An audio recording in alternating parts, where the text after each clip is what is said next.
भी बीच में नहीं करता उस तरह से कि किसी का डाउट अधूरा रह गया है। तो ये वाली जो क्लास है ना, तो इसमें time is not a constraint. कोई वैसा नहीं है कि इसमें बहुत ज़्यादा टाइम देंगे तभी हम लोग ज़्यादा प्रोग्रेस निकाल पाएंगे। तो जैसे हमारा चल रहा है ये हम गियर अप करेंगे आहिस्ता आहिस्ता, क्योंकि स्टार्टिंग में मुझे आपको बेस देना है, बेस के बाद फिर बेस मिलेगा। That's it. I think formal letter should be okay for all. आज मैंने अपना वाला वर्जन भी आपको शेयर किया था। तो do you query regarding anything which I included in that?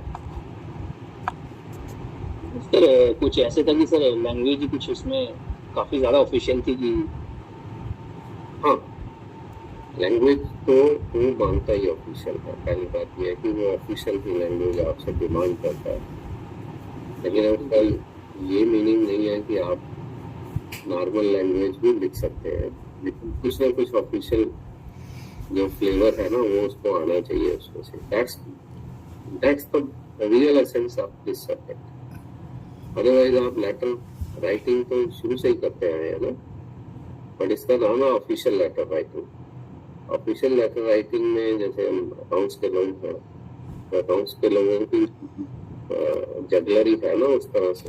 ठीक है, जब मैंने ज्वाइन किया है तो मेरे अच्छे थे, तो यही कहते थे कि उसका तड़का जो है वो लगाना बड़ा जरूरी है whenever you write something। तो वो इसी तरह से हम लोग सीखेंगे ना। कोई ऐसा कोई जार्गन तो नहीं लगाना आपको इसमें, नहीं सर। ठीक है।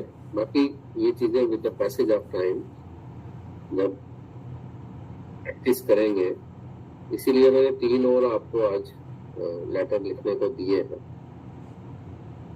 उसका भी रीजन यही है कि आप एक्सप्लोर करें, सोचेंगे उसमें आप क्या क्या इंक्लूड कर सकते हैं, how you can improve your English, how you can justify the topic officially।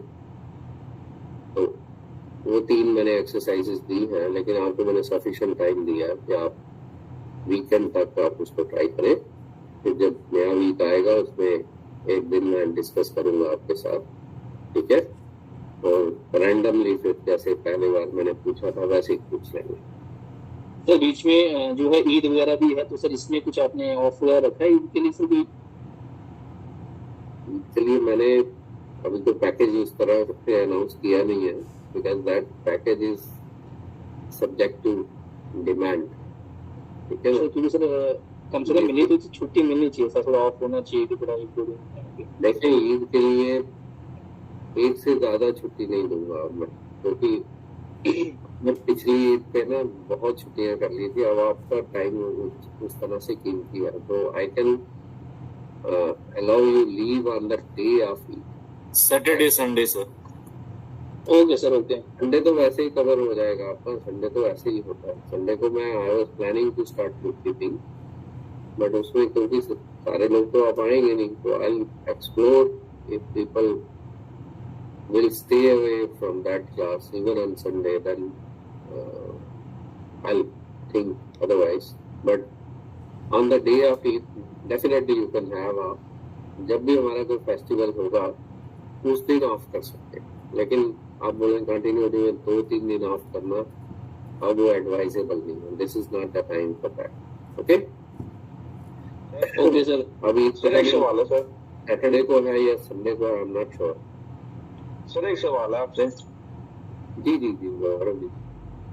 Sir ये चलो थ्योरेटिकल पर्सपेक्टिव से तो हम सोच सकते हैं कि शब्दों का ये मतलब वर्ड्स की सिलेक्शन ठीक है, क्या मतलब सर ये वर्ड्स की सिलेक्शन ये काम को एक्सपीडिएट करने में या मतलब प्रोसेस को आगे पॉजिटिव करने में तो मदद करता है? ये शब्दों का चुनाव, ये आप बोल रहे कि तरीके से ऐसे सोच के लिखना होता है जो। देखो इसमें ऐसा है, बहुत सारी जो कम्युनिकेशन है वो आउटकम ओरिएंटेड होती है, ठीक है ना। आउटकम ओरिएंटेड होती है। तो इसलिए जो भी आप शब्द चूज करेंगे वो आप अपने टारगेट को देखते हुए करेंगे। तो उसके हिसाब से this is not for the sake of gaining some importance, ठीक है ना। बाकी ऑफिशियली चीजों को जब हम सामने रखते हैं तो बहुत सारी चीजें उस तरह से यूज होती हैं। जैसे कोर्ट में चले जाएं तो कोर्ट की एक भाषा है ना जिसमें आपको एड्रेस करना है चीजों को। मैं तो पहली बार मतलब किसी केस को सुन रहा था तो वकील कह रहा था my father did this, my father did this. तो I was thinking why he is saying my father. He was speaking on behalf of his client, ठीक है। तो वो उनका अपना तरीका है। जैसे एक बार मैं इनकम टैक्स ट्राइब्यूनल में गया था तो हमारा केस था, तो उसमें एक लॉयर उनको कह रहा था, जो मेंबर होते हैं ना वहाँ पे 2 मेंबर होते हैं, एक चार्टर्ड अकाउंटेंट होता है और एक लीगल मेंबर होता है। तो he said I want to discuss this matter with you. तो do you know what that tribunal member said? उन्होंने कहा कि if you want to discuss the matter with me, let's go to a tea stall and discuss there. Are you understanding? तो हर जगह की एक नोबियत होती है और एक आउटकम होता है, तो उसके हिसाब से फिर डिसाइड किया जाता है। ये वर्ड्स का सिलेक्शन उसी के हिसाब से होता है। लेकिन जैसे मैंने आपको उस दिन बोला, कोई कह रहे थे कि आई वांट, अब वांट जो है वो बड़ा एक डिमांडिंग सा वर्ड है। आप किसी अथॉरिटी को लिख रहे हैं तो वांट नहीं लिख सकते ना वहां पे, आप विश लिख सकते हैं वहां पे, ठीक है। आप सबमिट कर सकते हैं उनको, I wish to draw your attention. आप ये तो नहीं लिखेंगे I want to draw your attention. तो वर्ड्स का सिलेक्शन तो इम्पोर्टेंट है ही है, उसमें लहजा भी है, उसमें अगले को रिस्पेक्ट भी देनी है, ठीक है। में आउटकम भी देखना है कि आउटकम आप क्या चाहते हैं। तो उस हिसाब से प्रैक्टिकल रेलिवेंस है। Is it okay? Gaurav ji जी sir. Okay okay. So now what we do, अब हम अगला एक मोड ऑफ कॉरेस्पॉन्डेंस जो है वो टेकअप करेंगे। That's also very important. बहुत बार उसका क्वेश्चन भी आता है, उस पर भी हम प्रैक्टिस जरूर करेंगे। ऑफिशियल लेटर में कोई डाउट हो तो बता दें। Official letter is okay for all. हमने उसकी प्रैक्टिस भी कर ली। उसका फॉर्मेट मैंने एक बार फिर से शेयर कर दिया था for those who joined late. Office letter का मैंने स्पेसिमेन भी दिया था। Now we are into the second one. Second one है demi official letter. Have you heard of this word demi? Demi official letter, DO letter. Yes sir. जो demi है ना, demi is just like semi. Semi भी होता है ना, semi finished, okay. तो demi is also half, it represents half. तो Demi का मतलब ये हो गया कि नो डाउट है ये ऑफिशियल कम्युनिकेशन है, लेकिन इसमें थोड़ा पर्सनल टच भी है, ठीक है। तो हम थोड़ी सी इसमें लैंग्वेज की लिबर्टी ले लेते हैं। और ये नॉर्मली जो है ये पैरेलल जो ऑफिसर होते हैं, या कई बार ऐसा होता है कि पर्सनल इंटरवेंशन की कुछ चीजों में जरूरत होती है। से कोई मैटर है, उसकी हमें डिस्पोजल में प्रॉब्लम आ रही है। We have written so many letters but the outcome is not coming.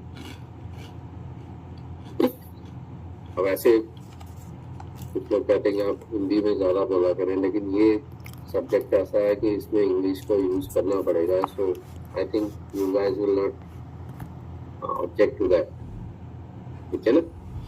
ये तो सब्जेक्टिव ऐसा है ना, बाकी में मैं हिंदी में ही कोशिश करता हूँ बोलने की, लेकिन तुम्हें ये सब्जेक्ट जरूरत है तो इसमें तो वैसे ही हमें चलना पड़ेगा। तो कोई मैटर है जो कि काफी देर से टेकअप हो रहा है, but still the outcome is not coming, and we as an officer want the other officer to look into that on priority basis. तो हम थोड़ा सा ऑफिशियल लैंग्वेज से हटके उनको पर्सनली भी एड्रेस कर सकते हैं। अब पर्सनल एड्रेस करने का मतलब ये नहीं है कि हम उनसे जोक मारना शुरू हो जाएंगे, ठीक है, उनसे पर्सनल मैटर डिस्कस करना शुरू हो जाएंगे। It will be purely an official matter, but थोड़ा वर्ड्स का इस तरह से यूज किया जाएगा कि ऑफिशियल से थोड़ा हट सकते हैं। जैसे वहां पे फेथफुली यूज करते हैं, यहाँ पे सिंसियरली यूज कर सकते हैं। वहां पे डियर वर्ड नहीं यूज किया था, यहाँ पे डियर वर्ड यूज कर सकते हैं। तो फ्रेजोलॉजी जो है वो थोड़ी सी चेंज हो सकती है, ये भी ऑफिशियल कम्युनिकेशन है, बट इसको आप कह सकते हैं हाफ ऑफिशियल और हाफ पर्सनल, थोड़ा सा पर्सनल टच है। हम चाहते हैं कि इसको वो अलग करके देखें। डीओ लिखने का मतलब ये होता है कि पर्सनल अटेंशन ड्रा करना किसी की। वैसे डीओ का मतलब मैक्सिमम तो ट्रांसफर्स के लिए यूज होता है ना। मिनिस्टर का डीओ लेटर लेके आए हैं वो, अभी heard of it? Yes sir. ठीक है ना। तो डीओ लेटर जो है वो किस लिए देते हैं, वो एचओडी जो है पर्सनल अटेंशन दे इसको। मैं आपको पर्सनल रिक्वेस्ट कर रहा हूँ, इसमें मेरा पर्सनल इंटरेस्ट भी है उस तरह से। तो जैसे वो उनके कॉन्स्टिट्यूएंसी का आदमी है तो उनका पर्सनल इंटरेस्ट तो है ही है, because he is elected representative of that the place. So as a representative वो पर्सनल रिक्वेस्ट कर रहे हैं, इनकी ये डिमांड है, ये अकोमोडेट की जाए। तो ऑफिशियल तो है ही है, he is using his official position, but he is mixing his personal capacity as well. He is using some personal words for recommending that case. League से हटके, ठीक है, प्योरली ऑफिशियल से हटके। अब हो सकता है कोई मिनिस्टर जो है वो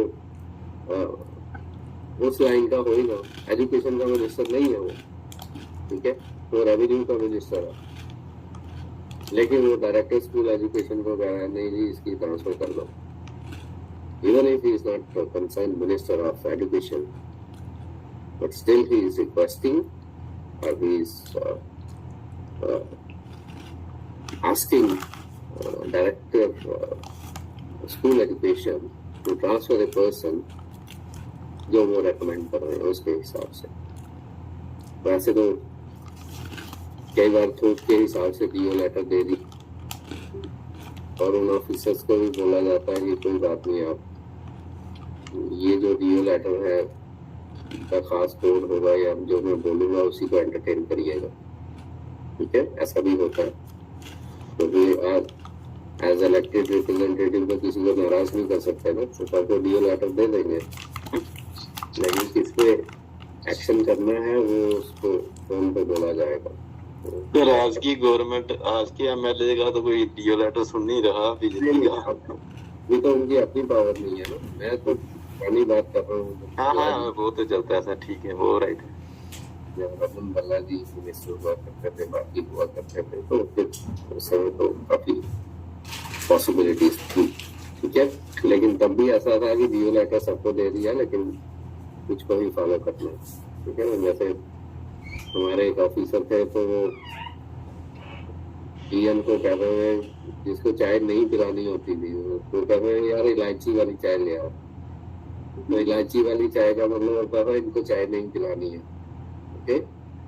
सो आदमी वेट करता रहता था ये इलायची वाली चाय आएगी, और फिर वो टीयर भी गायब हो जाता था इलायची खा के. Okay, so that can also be the case. Okay, अब जो हमने डिस्कस किया उसी के हिसाब से will discuss it. Free year means थोड़ा सा ऑफिशियल सेट के ऊपर. It is not to be written in the form of official language. Rather, there can be a number of departures from the accepted type of phraseology in such communications. Relation of the sender and receiver, दोनों का relation क्या है, ठीक है? वो parallel officer है या थोड़ा सा difference है दोनों के उसमें, and also the person in question of the mind of the sender. This does not mean DO letters do not contain official matters. Official matters पे ही होंगे वो, लेकिन पर्सनल मैटर्स भी होता है. जैसे मैंने बोला कि मिनिस्टर जो है वो रेकमेंड कर रहा है, वो ऑफिशियल तो नहीं है ना, वो उसका मिनिस्टर है ही नहीं है, उस डिपार्टमेंट का मिनिस्टर है नहीं है, ऑफिशियल कैपेसिटी में नहीं लिखता है वो. No doubt he is a minister, but he is not holding the portfolio of that particular department. उस केस में वो फिर पर्सनल प्रॉपर्टी यूज कर रहे हैं ना. ओके, मेन ऑब्जेक्टिव क्या होता है? Quick disposal. पर्सनल अटेंशन हम चाहते हैं उस आदमी की जिसको हम लिख रहे हैं कि आप इसको पर्सनली अटेंड करें. आई विश कि इस मैटर का क्विक डिस्पोजल हो, तभी ऑफिशियल लेटर से हटके डीओ लेटर लिखा जाता है. Here official information is sought on the official matter swiftly. जल्दी चाहते हैं हम, क्यों में नहीं लगना चाहते, क्यों से बाहर लगना चाहते हैं कि ये इंपॉर्टेंट मैटर है, इसलिए हम डीओ लिख रहे हैं. अगर वैसा मैटर होता तो ऑफिशियल लेटर ही चलते रहते. ठीक है, एन ऑफिशियल लेटर में take great time in its disposal. वही हो गया ना. So the help of DO letter is taken लीक से हटके. Okay, as such official letters are written for routine matters, whereas DO letters are written for quick disposal.